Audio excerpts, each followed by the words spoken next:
Thank you, President. My question is to the Attorney-General. Every year on April 20th, cannabis communities across the globe gather at 420 events to celebrate all things cannabis and to call for law reform and destigmatisation. This year, around 300 brave souls gathered at Flagstaff Gardens to demonstrate their commitment to the cause, defying the alarming spectacle of 60 patrolling police with sniffer dogs. The event was sponsored by multiple crossbenchers from this place: the Greens, the Libertarians, Animal Justice and, of course, Legalise Cannabis Victoria. The preemptive declaration by Chief Commissioner Shane Patton that police would be adopting a zero-tolerance approach and vigorously enforcing the law was a shrewd one, albeit an overreaction, and had multiple effects. On the one hand, it significantly reduced the crowd, with many people arriving, appraising the police presence and heading rapidly away from the park. On the other hand, the Commissioner effectively laid the blame for the many police actions that followed at the feet of the government. You, the government, make the law, and we, the police, just enforce it.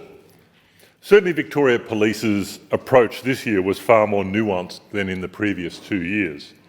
Instead of scenes of police horses stomping over picnickers and medicinal cannabis patients being arrested and cable-tied, there was a focus on cautions and even some agreed protocols around medicinal cannabis patients.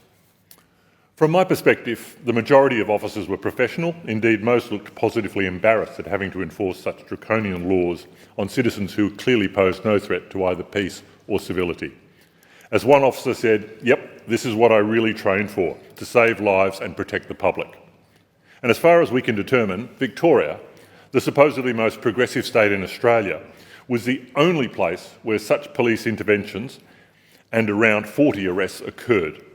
This is so shameful. So, well played, Commissioner Patton. Hundreds of thousands of taxpayer dollars wasted, and you get to blame it all on the government. Personal use of cannabis is often seen as a victimless crime, but the reality is that Victoria is annually arresting around 9,000 people, mainly young citizens from marginalised and working class communities.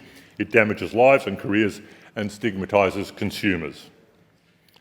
We know that around 80% of Australians support legalisation, and we know that from the Australian Institute of Health and Welfare's Drug Strategy Household Survey. I cannot imagine anything on the government's legislative agenda that comes even close to that level of support. So my question to the Attorney is, when will this government accept that prohibition against personal use of cannabis has failed and that its policing is discriminatory and a waste of taxpayers' money, and respond to the overwhelming public support for personal cannabis consumption to be legalised? Time's run out, Mr. Ettershank. Can you change that to a question to an action? Please. Certainly. So we ask the Attorney.